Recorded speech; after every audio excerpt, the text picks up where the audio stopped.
Hello everyone! If you're having some troubles with how to choose the right PC components for your new build, then this video will help you and give you suggestions, tips and things to think about while choosing your new components.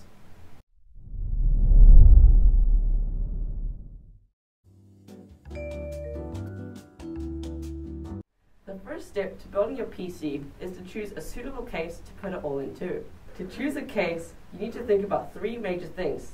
First, your price range, the size of your case, and what kind of PC case you want. So, is your PC for gaming, or is it for work, or a bit of both? The purpose of your computer decides the style of case you want. For gaming PC, you should probably look for a case that has lots of air intakes and exhaust to help the fans with cooling. For an office PC, you probably won't need a lot of fans because office work does not require components that are put under stress. Although it doesn't hurt to spend a few extra dollars to get a case with good cooling. Next is the size. If you're building a gaming PC, you'll probably want a big case with lots of expandable options with lots of RGB. But you can also buy a small case and it'll be just as cool.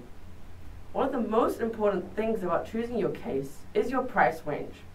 Once you decide on the type of case you want, you can start your search at your local PC part shop.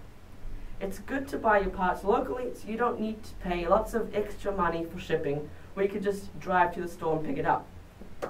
But if you have the patience, you can also wait until your shop has a discount on PC components. Now for the motherboard. This is your first component and the most important. Before you start to look at motherboards, limit your search to the ones that are compatible with your case, so you don't spend money on a motherboard that won't fit your case. After you limit your search to the correct size, you can start to look at ones that will fit your need. For gaming, you'll want something with RGB and something that is future-proof, meaning if you want to upgrade components, they won't be discontinued by the manufacturer, such as your graphics card, CPU and RAM. For office work, you won't need such a fancy motherboard, just something that will support the RAM, CPU and the video card you'll use. The price is also an important aspect to think about. There aren't many differences between most motherboards, so it doesn't really matter as long as you buy one that fits your case and isn't too pricey. Now this is the part where it starts to get exciting. The CPU. This is what decides the speed of your PC, and it can sometimes be difficult to make up your mind between all the ones on the market. Before I start to look at a CPU, check if it's compatible with your motherboard. That can be a real problem if it doesn't fit. So choose one for your need.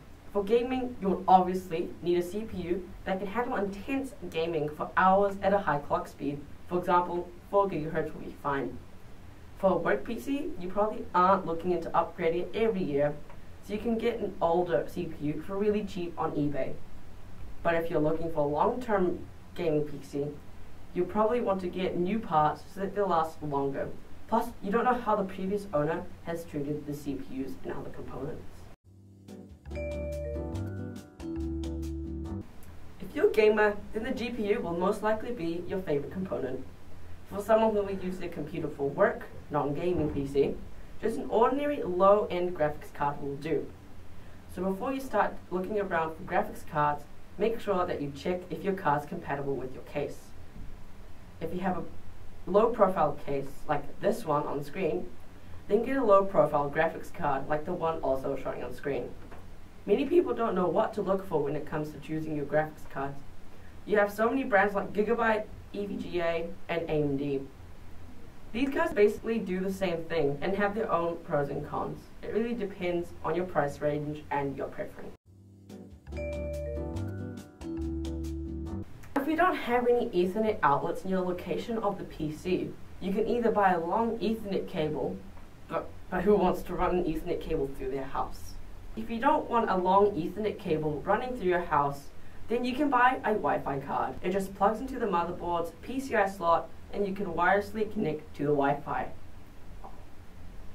It's much easier and more practical. Many cheap ones will get the job done. But cheap ones aren't as fast as more expensive ones, you may say. Yes, you're correct. Cheaper ones are slower, but if you have the budget and you want super fast internet, then buy a more expensive one like this.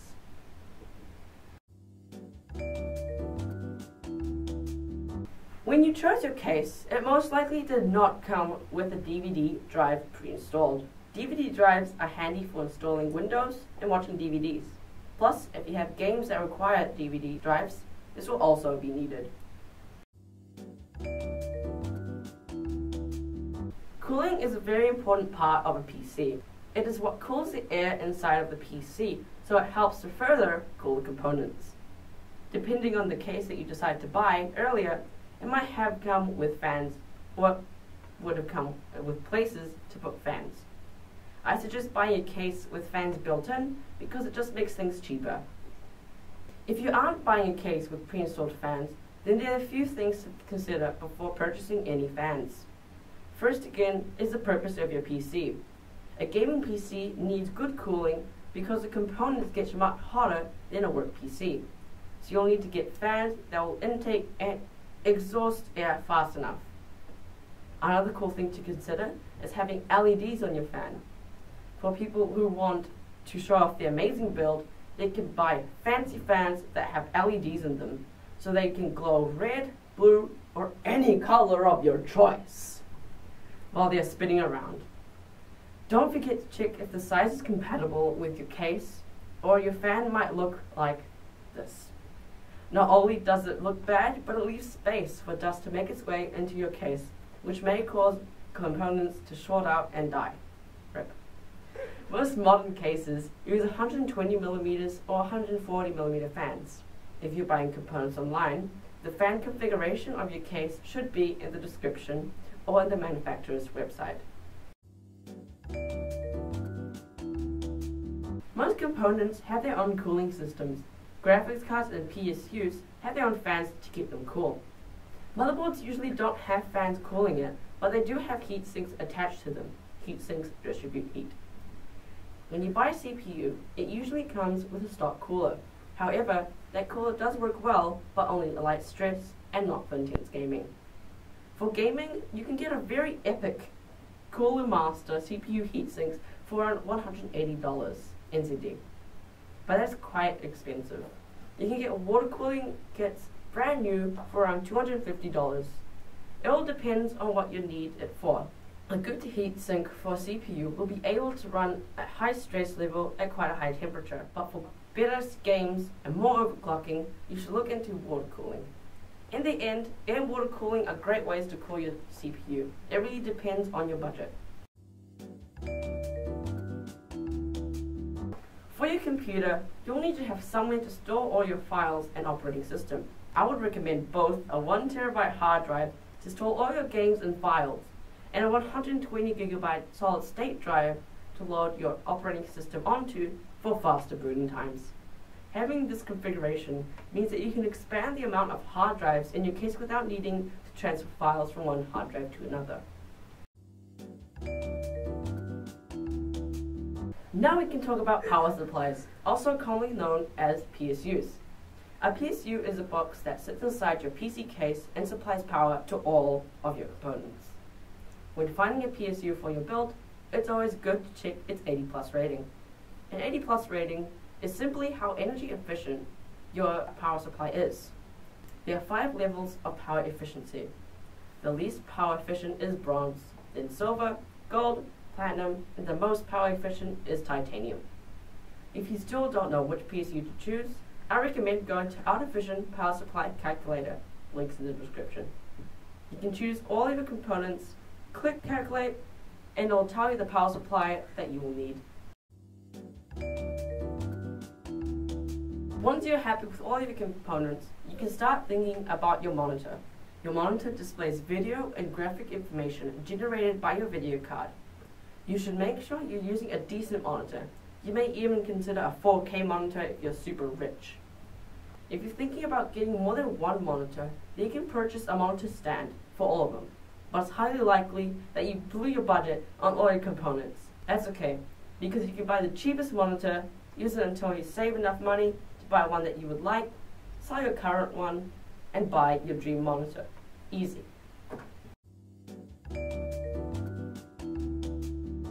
Your keyboard is mostly what controls your PC, so you should probably get a nice one. It's your choice and depends on what your purpose is. To be honest, any keyboard will suit you, and it just depends on how much money you have and what your preference is when it comes to look and feel.